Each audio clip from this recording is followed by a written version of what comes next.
Hello again, and here is part 2 of my Virtue's Last Reward review video, which ironically I'm actually reviewing both parts of the review in the same day. Usually I take my sweet time figuring that out.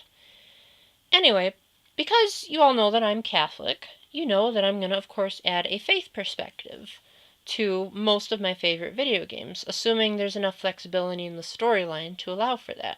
For instance, how do you relate Tetris to Catholicism, for example? Not very easy. Thankfully, because this game is like 90% story and only 10% gameplay, that's a lot easier to do. So, first off, I'm just going to drop the bombshell here. The game is rated M, for a lot of different reasons. And I might even go so far as to say the M rating is more justified here than in the DS version, because, well, first of all, let me tell you what the versions share. They both have a lot of language, especially the character Dio. You might just want to mute your three... Oh, wait. You still have to read his text anyway. Skip that idea. There's also a lot of blood and violence, though like 999 there's really no cutscenes depicting the violence. It's really more described to you in very, very, very explicit detail. Thankfully, the violence is a lot more downplayed this time around, so as it was said in one review I read, the game's sense of brutal peril has been significantly downplayed.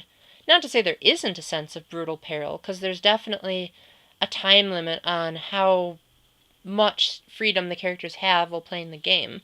So there is a lot of rushing around, but like the brutal deaths aren't nearly as like stomach churning inducing as they were in 999, with the possible exception of that one ending where yeah. Anyway, now in terms of the characters themselves, I admit this game had more of like what I would call the subtly dragging you in method, which is a method that I would definitely advise against if you're not strong in your Catholic faith, because it's one of those games where you think it's pretty harmless, you think that it was kind of an accident that was thrown in there, but then you find out it was deliberate. For instance, and let me just say right off the bat that like my 999 Catholic review, there's going to be a few spoilers, so uh, brace yourselves if you haven't seen the true ending. Um, very early in the game, there's a puzzle where you open up a door in the ceiling that you have to climb through, and you're with this girl that's really short, and the main character is really tall. So he says, "Well, why don't you climb on my head?" I mean, it's not like I mind a girl's head between, or a girl's legs between my head. And at first you're thinking, oh, he probably just slipped up there. He didn't mean to say it. And plus, how else is she supposed to climb through a hole in the ceiling? I mean, I'd even have a hard time doing that, and I'm pretty tall for a guy. But as it turns out, Sigma is actually quite the pervert, and that's actually one of his tamer remarks. He often says stuff that's either degrading or just outright very sexually explicit towards the females in the game. And yes, there are a good chunk of females in this game. Unlike 999, where there were only like 2. There's, I believe, 4 in this game. Also, there's alcohol reference, but not so bad like in Professor Layton versus Phoenix, right, where you've got an alcoholic that practically has the bottle glued to his lips. But most of that stuff, you can pretty much... How do I word this? Most of that stuff you can pretty much say it's either justified or the characters put it down as being wrong. And that was one of the things that I was concerned about in Once Upon a Time. Was in the initial seasons, yeah, there was some iffy morality going on, but the characters would always say, like, this is wrong, you shouldn't be doing it. And that's mostly the case in this game. Like, pretty much whenever Sigma makes a pervert joke, the characters always say, you're gross, and that's creepy. Stuff like that. Which is ironic, considering that Clover and Alice both dress as though they're asking for it, but still, we don't know what their circumstances were. The only truly, like, terrifying part in terms of my Catholic faith comes in the crew quarters puzzle. Trust me, you'll know it when you see it. There's a poster on the wall of a girl that's very scantily clad, shall we say, and Sigma actually refers to it as every teenage boy's dreams. You scratch it to reveal the wonder underneath. Thankfully, the game does not allow you to go as far as Sigma would like. But the fact that players are still given the option to try kind of unsettles me.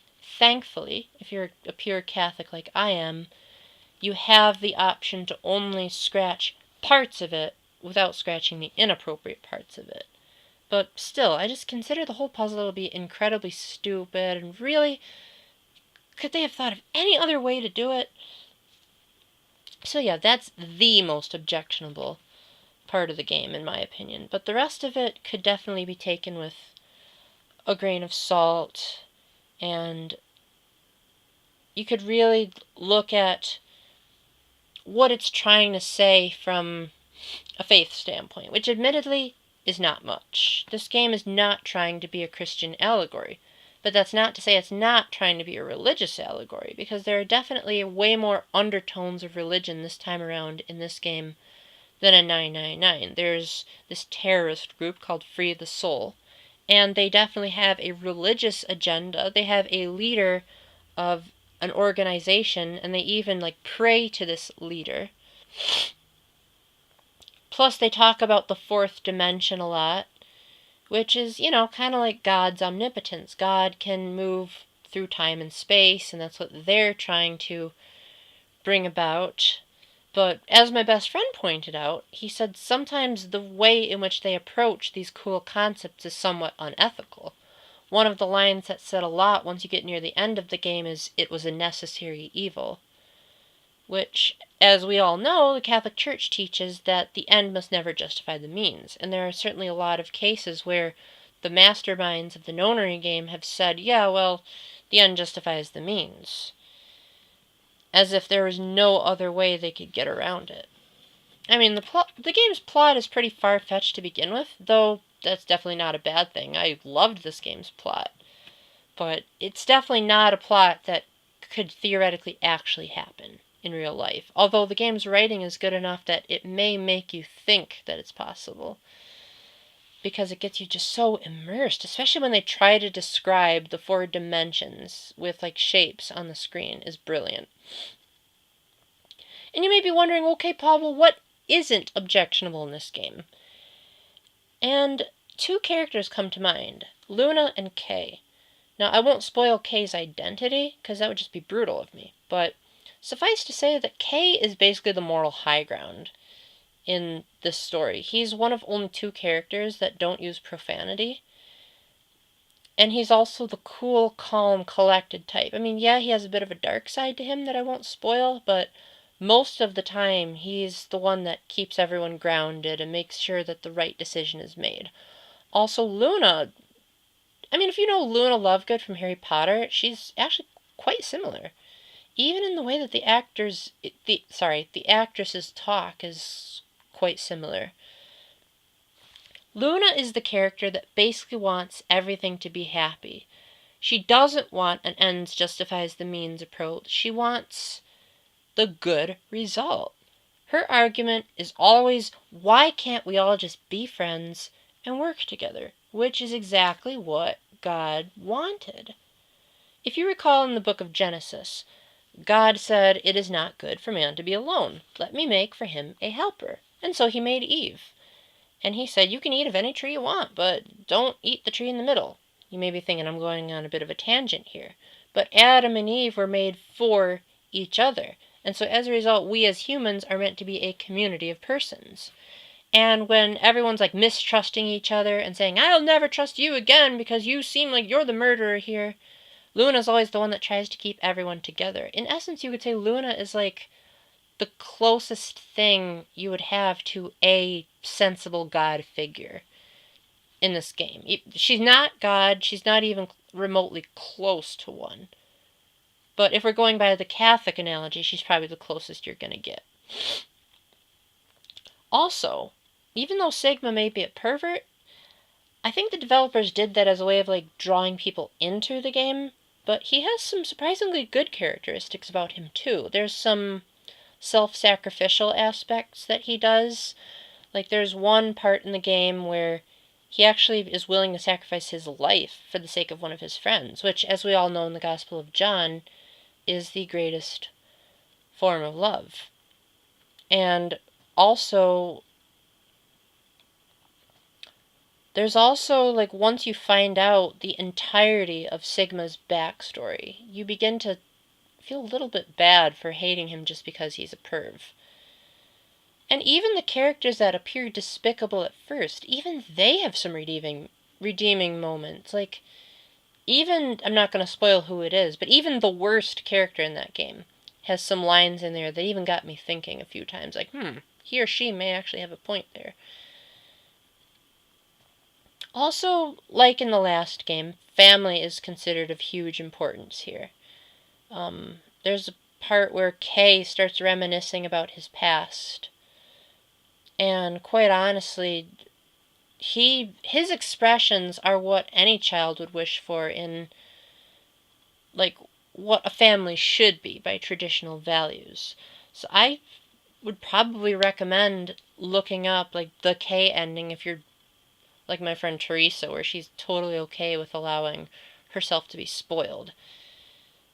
To say, yeah, Kay is describing what American society should be like. Yes, I know I'm gonna get a bunch of Paul, why'd you say that? For all of you that might have been adopted or had divorced parents, but let's be brutally honest here. Gospel of Matthew, it says, do not divorce except in the case of unchastity. So that's all I have for now. If I say much more, I might as well just give away the whole game. And the first time I beat it, it took me well over 2 hours trying to read the true ending, so good luck me doing that in a less than 15-minute video. So, overall, the poster scene was kind of creepy. Sigma being a pervert got annoying, but and the end justifies the means was kind of meh. But this is still a phenomenal storyline, one of the best games I've played on the 3DS, and definitely, if you're the type of guy that's the opposite of my brother, where he's all gameplay, no story, then this is definitely the game to pick up. So, hope you enjoyed hearing my Catholic perspective on this game.